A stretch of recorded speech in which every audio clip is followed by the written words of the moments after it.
El río amanece sin prisa. La superficie todavía guarda una luz pálida, como si el cielo hubiera dejado caer sobre el agua una respiración lenta. Cerca de la orilla, una barca de madera se mueve apenas. No avanza mucho. No retrocede del todo.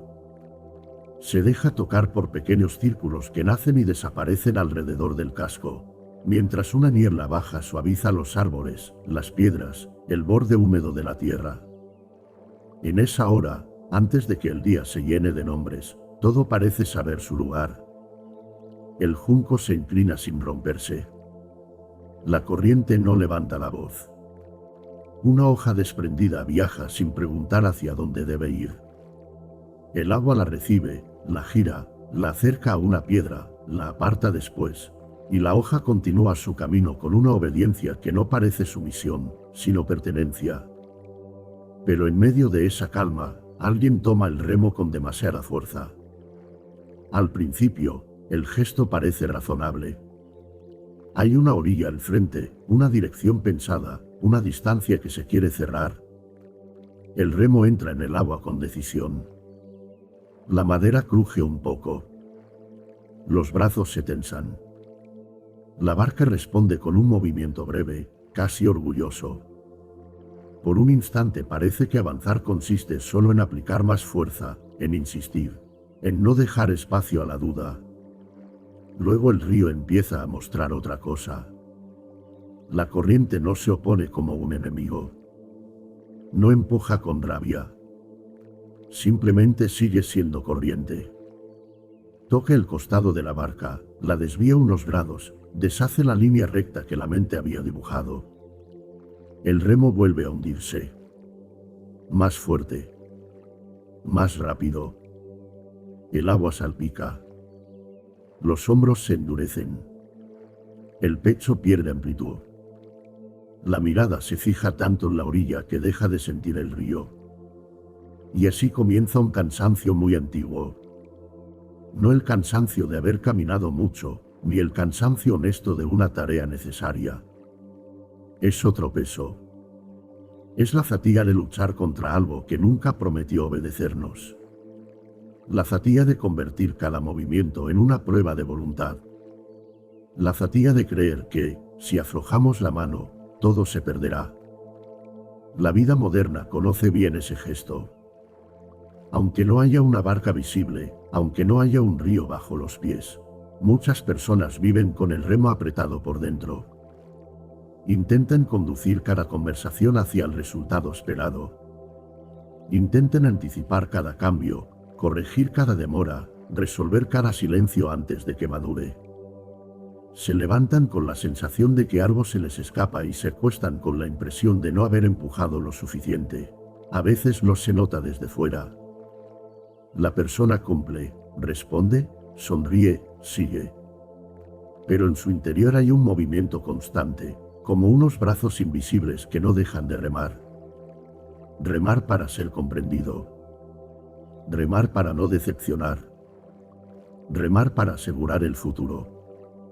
Remar para que el amor no cambie, para que el trabajo no tiemble, para que el cuerpo no envejezca, para que la vida no haga lo que la vida hace. El cuerpo lo sabe. Lo sabe en la mandíbula cerrada, en la respiración alta, en esa pequeña dureza que aparece en el pecho cuando una cosa no sale al ritmo previsto. Lo sabe en la incapacidad de esperar sin convertir la espera en amenaza. Lo sabe en la necesidad de revisar, insistir, confirmar, volver a mirar, volver a exigir una señal. Todo parece pedir control, pero el control no siempre trae claridad. A veces solo estrecha el alma hasta que la corriente ya no se escucha. La primera enseñanza del río es esta: cuando se fuerza la vida contra su propio ritmo, incluso el avance empieza a parecer una forma de pérdida. No se pierde necesariamente aquello que se buscaba. A veces se pierde algo más íntimo. Se pierde la sensibilidad para distinguir entre una acción necesaria y una resistencia nacida del miedo. Se pierde la escucha. Se pierde la capacidad de sentir cuando una puerta está cerrada por ahora, cuando una respuesta necesita tiempo, Cuando una relación no puede ser empujada sin romper su raíz. Cuando el propio corazón pide pausa y no otra orden. Lao se sugería, en el espíritu del Tao Te Ching, que quien se aferra demasiado termina debilitando aquello que intenta sostener. La mano que aprieta una cuerda sin descanso no demuestra amor por la cuerda, demuestra miedo a la caída. Y el miedo, cuando dirige cada gesto, puede disfrazarse de responsabilidad, de constancia, de lucidez. Pero sigue siendo miedo. La mirada taoísta no desprecia la acción. No invita a abandonar la vida ni a flotar sin conciencia. Comprende algo más sutil. Cada cosa tiene una naturaleza, un ritmo propio, una forma de abrirse y cerrarse. El agua no avanza porque esté ansiosa por llegar al mar. Avanza porque responde a su cauce. No necesita endurecerse para ser profunda. No necesita discutir con la piedra para rodearla. En cambio, la voluntad humana suele confundirse con rigidez. Queremos que una emoción termine antes de haber sido comprendida. Queremos que una pérdida deje de doler porque ya hemos razonado sobre ella. Queremos que una decisión aparezca limpia, inmediata, sin ese territorio intermedio donde todavía no sabemos. Queremos que los demás cambien justo en el punto donde nuestra impaciencia se ha vuelto incómoda. ¿Cuánta vida se agota intentando acelerar lo que solo puede madurar? Hay semillas que se puren si se desentierran cada mañana para comprobar si han crecido. Hay conversaciones que se cierran cuando se las obliga a producir una certeza antes de tiempo. Hay caminos que se vuelven ásperos no porque sean equivocados, sino porque los atravesamos sin escuchar el terreno.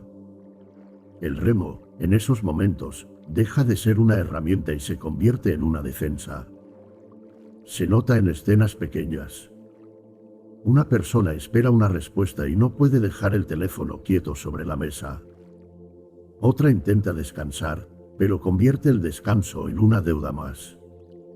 Alguien quiere sanar una herida y se impacienta con su propia tristeza, como si el dolor fuera una falta de disciplina. Alguien ama, pero vigila tanto el amor que lo llena de peso. En cada escena, la barca se mueve, sí. Pero el agua alrededor se vuelve turbia. Forzar no siempre hace ruido. A veces es una presión silenciosa, educada, casi invisible. Es decir que estamos bien mientras por dentro negociamos con la realidad para que sea otra.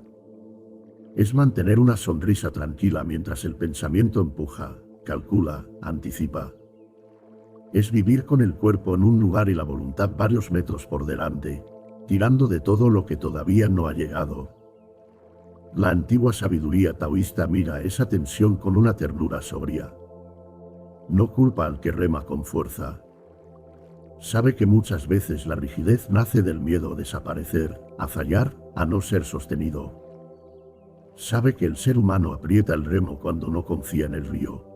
Y no confía en el río porque alguna vez sintió que la corriente lo llevaba hacia un lugar que no entendía. Por eso la enseñanza no empieza pidiendo soltar. Sería demasiado rápido. Antes de soltar, hay que ver. Ver el gesto. Ver la fuerza innecesaria. Ver cómo el cuerpo se adelanta al tiempo. Ver cuántas veces llamamos esfuerzo a una pelea interior que ya no está sirviendo la vida. La barca sigue ahí, en medio del río. La orilla no ha desaparecido. El deseo de llegar tampoco. Pero algo en la escena empieza a cambiar cuando la persona que rema nota, por primera vez, el dolor de sus propias manos. No como culpa. No como fracaso.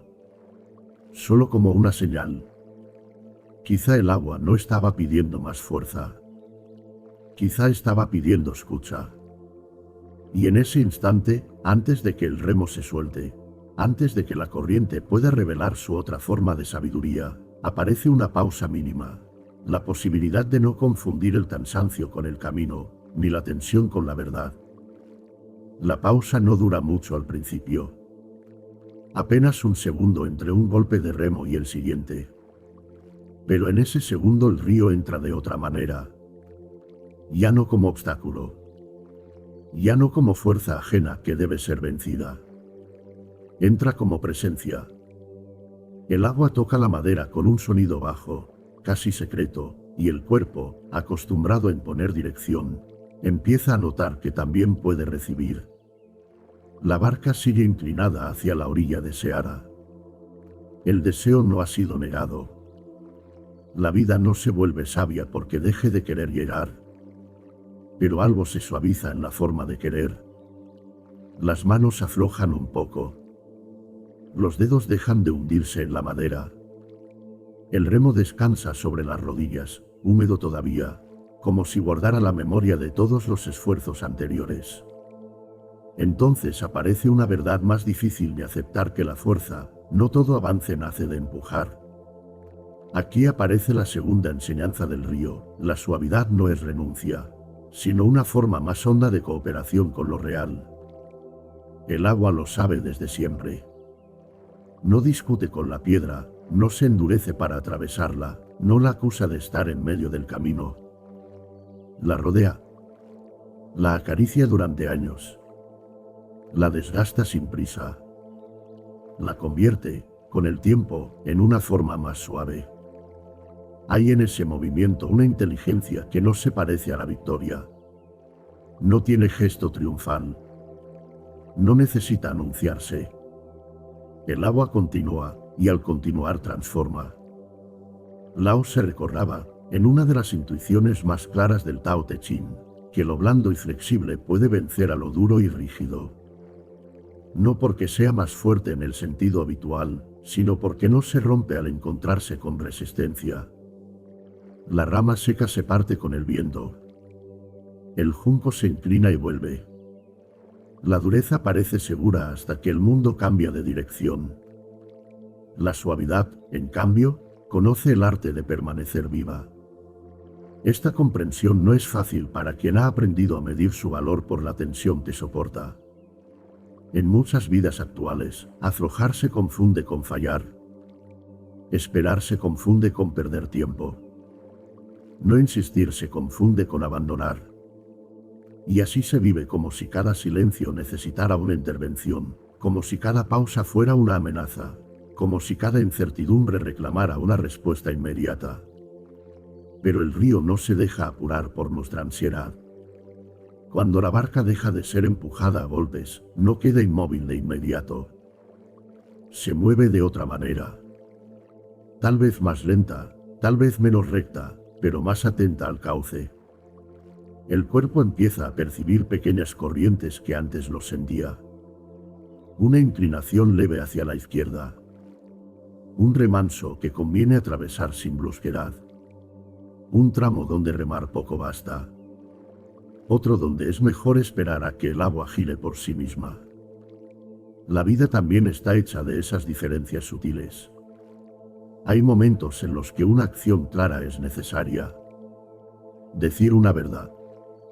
Cerrar una puerta. Hacer una llamada. Tomar una decisión.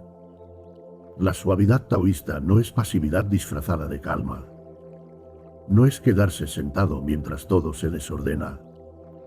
Es algo más preciso, actuar sin añadir al acto el peso innecesario del miedo, la prisa o el orgullo. Hacer lo que corresponde sin convertir cada gesto en una batalla contra el universo. En la vida cotidiana, esto puede parecer muy pequeño.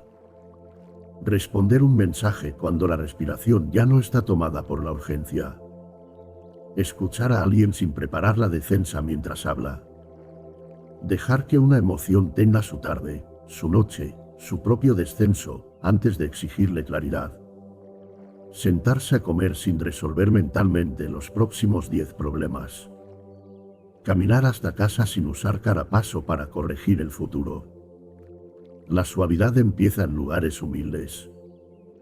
Empieza cuando una persona nota que puede no contestar desde la herida.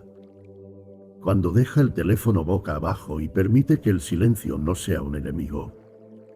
Cuando mira una tarea pendiente, y en vez de lanzarse contra ella con rabia, reconoce cuál es el primer movimiento simple. Empieza cuando alguien deja de hablar durante unos segundos para escuchar el tono real de su propia voz. Empieza cuando el cuerpo recuerda que no nació solo para apretar. ¿Cuándo fue la última vez que permitiste que algo encontrara su ritmo sin obligarlo a tranquilizarte de inmediato? La pregunta cae como una piedra pequeña en el agua.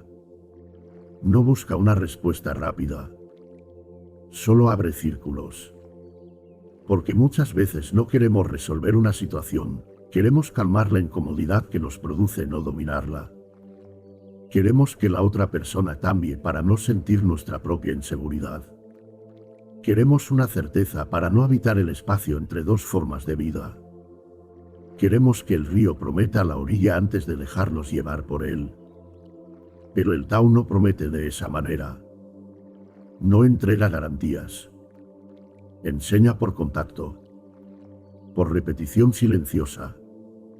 Por el modo en que las estaciones cambian sin pedir permiso, y sin embargo, no se equivocan de estación. Por el modo en que la noche no fuerza al amanecer, solo se vacía lentamente hasta que la luz puede entrar. La acción sin exceso de voluntad, esa intuición tan propia del taoísmo, no significa hacer menos por descuido. Significa hacer desde otro centro. No desde la contracción, sino desde la escucha. No desde la necesidad de dominar el resultado, sino desde la armonía con la naturaleza del momento. A veces eso implica avanzar. A veces detenerse. A veces hablar con firmeza. A veces callar para que las palabras no nazcan torcidas. La barca, cuando el remo deja de golpear, no pierde dignidad. Al contrario, recupera sensibilidad. El casco siente el río. El cuerpo siente el casco. La respiración siente el cuerpo. Todo empieza a pertenecer a un mismo movimiento. Y entonces remar, cuando vuelve a ser necesario, ya no es una agresión contra el agua. Es una colaboración. Un gesto breve, exacto, suficiente. El remo entra y sale sin violencia. No intenta corregir todo el río. Solo acompaña el punto donde la corriente pide una pequeña ayuda. Qué distinto sería vivir así algunas decisiones. No como conquistas, sino como ajustes. No como pruebas de identidad, sino como respuestas sobrias al tauce. Hay decisiones que se vuelven pesadas porque queremos que definan para siempre quiénes somos. Hay conversaciones que fracasan porque entramos en ellas con una sentencia ya preparada. Hay duelos que se endurecen porque nos exigimos salir limpios de ellos, como si la tristeza fuera una mancha y no una forma del amor cuando algo cambia de lugar. La suavidad permite otra relación con el tiempo. No lo convierte en enemigo. No necesita llenar cada hueco para demostrar que la vida sigue. Aprende a reconocer el momento adecuado, y el momento adecuado no siempre coincide con la impaciencia. A veces la respuesta madura mientras lavamos un vaso. A veces la claridad aparece después de dormir. A veces el gesto más sabio es no tocar todavía aquello que está demasiado sensible. Esto no resulta espectacular. Nadie aplaude una pausa bien tomada. Nadie ve la violencia que evitamos cuando respiramos antes de contestar. Nadie celebra la pequeña flexibilidad con la que no rompimos un vínculo, una tarde, una posibilidad. Pero en esas cosas discretas se va formando una vida menos rígida. Una vida que no necesita vencerse a sí misma para sentirse verdadera. Zhuangzi recordaba, de muchas formas, que el sabio no se separa del movimiento de las cosas, sino que se acomoda a él con libertad. Esa libertad no es hacer cualquier cosa. Es dejar de pelear con la forma del momento para descubrir qué pide realmente. Como el cocinero que no corta contra el hueso, sino que sigue los espacios naturales de la carne, como quien no impone una línea donde ya existe una abertura. El río tiene esas aberturas. La vida también. Cuando se escuchan, aparece una calma distinta. No la calma de tener todo resuelto, sino la de no estar multiplicando la resistencia. La persona en la barca todavía no ha llegado. Todavía hay distancia, todavía hay curvas, Todavía hay zonas donde la corriente se estrecha. Pero ya no está sola contra el agua.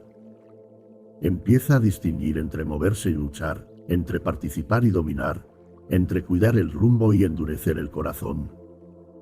Y tal vez esa distinción sea el comienzo de una confianza más profunda.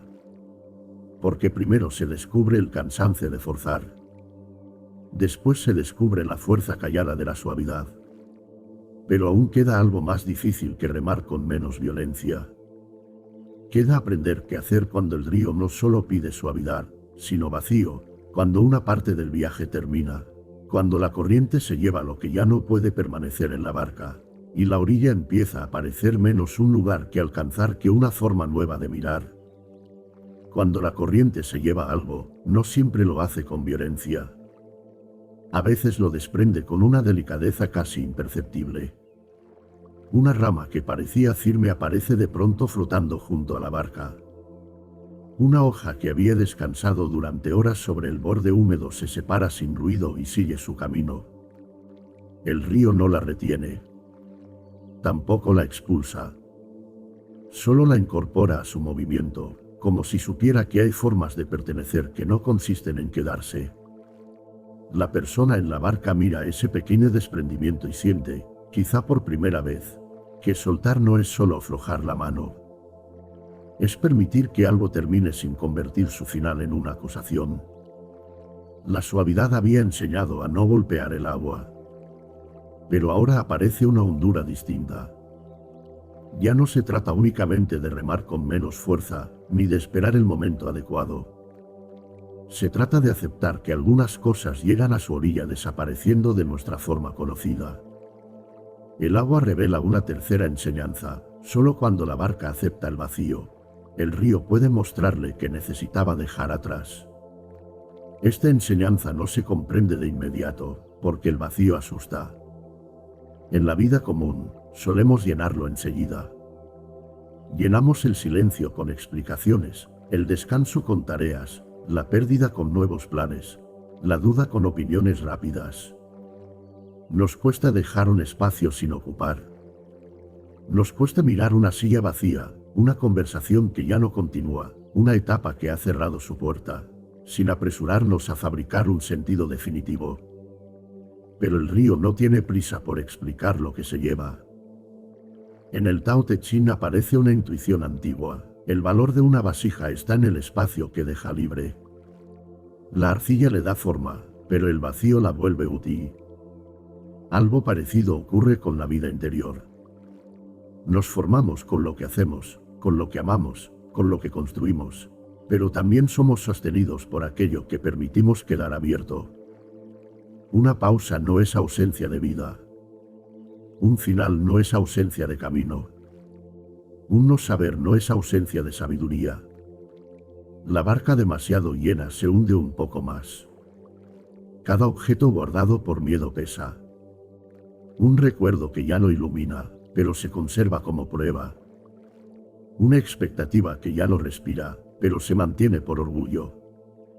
Una identidad antigua que fue necesaria en otro tramo del río, pero ahora estrecha los movimientos. El viaje se vuelve torpe cuando todo debe venir con nosotros. Incluso lo amado, si se acerra sin escucha, puede volverse lastre. Hay días en los que esta verdad se presenta sin solemnidad.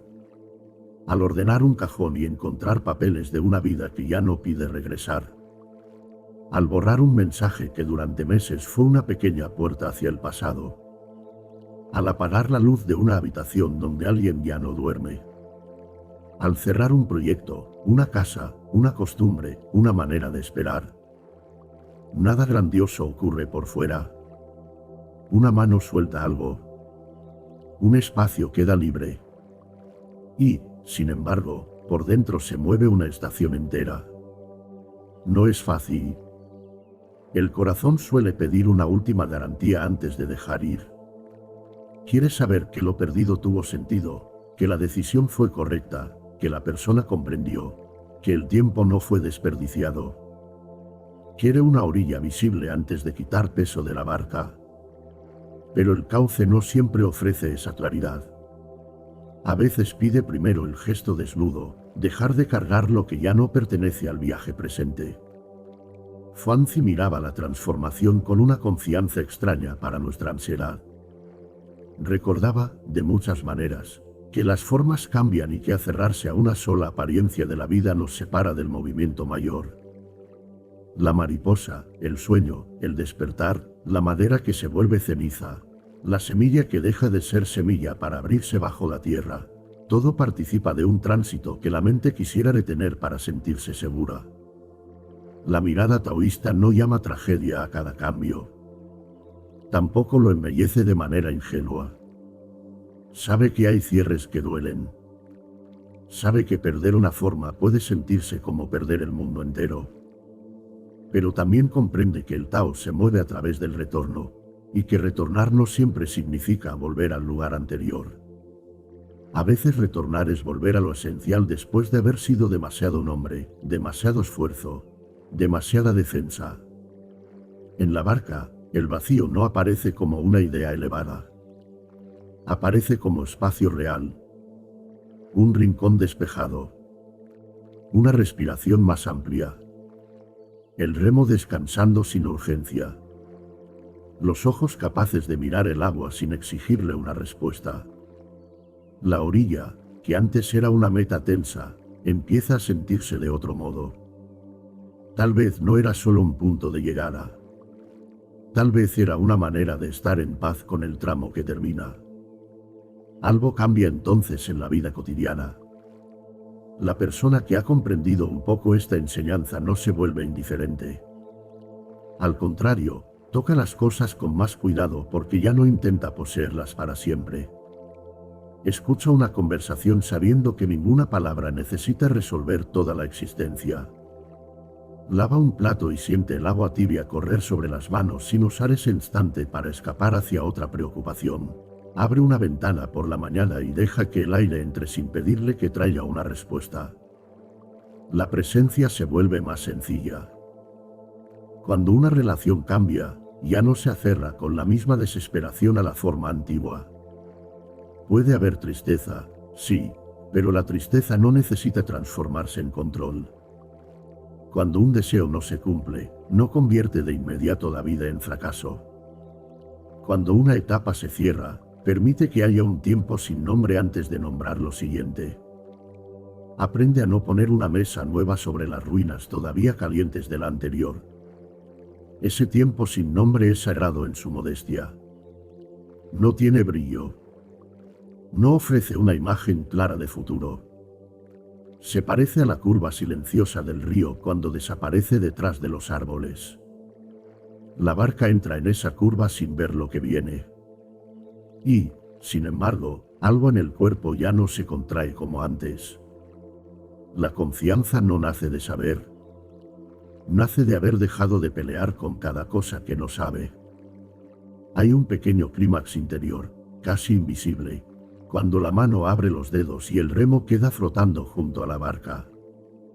No cae como una derrota. No se abandona por cansancio. Se suelta porque ya ha cumplido su función en ese tramo. La madera toca el agua, gira lentamente, se separa unos centímetros. Durante un instante, la persona siente el impulso de recuperarlo. Es el viejo reflejo. Tomar de nuevo, asegurar de nuevo, dirigir de nuevo. Pero esta vez respira. El aire entra despacio. Sale despacio. El río continúa. No hay revelación espectacular. No hay voz que confirme nada. Solo el sonido del agua contra el casco, el peso del cuerpo sentado, la luz más clara sobre la superficie. Y en esa sencillez aparece una comprensión que no necesita defenderse. Muchas veces la vida no nos pide que hagamos más, sino que dejemos terminar lo que ya terminó dentro de nosotros. Soltar no borra el amor. No borra el esfuerzo. No borra la historia.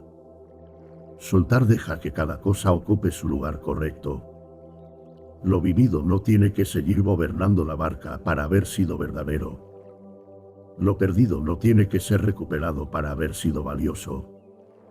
Lo que termina no queda expulsado del río, se vuelve parte de su profundidad. Entonces la orilla se acerca de una manera inesperada. No porque la barca haya sido arrastrada sin conciencia, ni porque la persona haya renunciado a vivir. Se acerca porque ya no hay tanta resistencia entre el cuerpo y el cauce. La orilla estaba allí, sí, pero no podía ser reconocida desde la lucha. Había que cansarse de forzar, descubrir la suavidad, aceptar el vacío. Había que dejar que el agua enseñara con su paciencia. Al tocar tierra, no hay triunfo. Solo una quietud humilde. Los pies pisan el barro fresco. La barca queda meciéndose detrás, ligera, casi silenciosa. El río sigue su curso sin pedir agradecimiento. Los árboles permanecen. Una hoja pasa, gira sobre sí misma y continúa. Todo parece igual, pero la mirada ya no es la misma.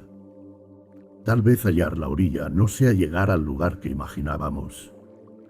Tal vez sea descubrir que el alma puede descansar aun cuando el río siga moviéndose. Que la vida no se vuelve clara porque obedezca nuestra voluntad, sino porque aprendemos a escuchar su ritmo. Que hay una paz más honda que el control, la paz de pertenecer al movimiento sin endurecerse contra él. Y entonces, en la última luz del agua, el gesto más simple se vuelve suficiente. Las manos vacías. La respiración tranquila. El corazón sin tanta defensa. La orilla bajo los pies, no como conquista, sino como retorno. Todo lo que debía irse ha seguido el cauce. Todo lo que permanece respira con más espacio. Y en esa claridad serena, sin promesa y sin prisa, la vida vuelve a sentirse evitable.